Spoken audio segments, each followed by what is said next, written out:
Cassie Legaspi ibinahagi ang road to fitness ng magbawas ng 30 pounds, tara at pag-usapan natin yan.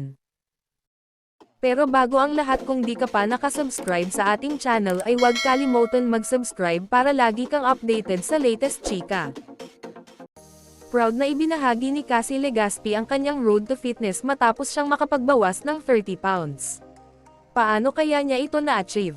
Sa Chika Minute Report ni Nelson Canlas sa 24 na oras weekend nitong Sabado, sinabing na-diagnose ng hypothyroidism o underactive thyroid sa edad 15 si Cassie. Kung kaya naman kinasahan niya ang hamon na maging physically fit. I lost 30 pounds. Grabe yung 30 pounds na yan, pagbabahagi ni Cassie. Ayon sa Sparkle actress, tunay na hamon ang magbawas ng unwanted pounds, kaya naman disiplina ang kanyang puhunan. Nagpa-check up na ako and then talagang change lifestyle, sabi ni Cassie.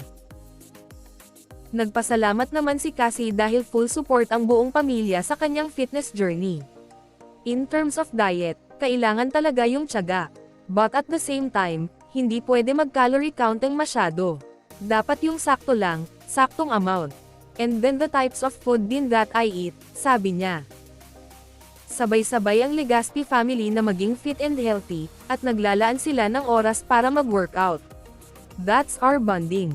Actually, it does. Parang 2 in -1 na siya na since I don't get to see my family as much since we all have work and all of that, yan yung bonding namin, nag-gym kami, sabi ni Cassie.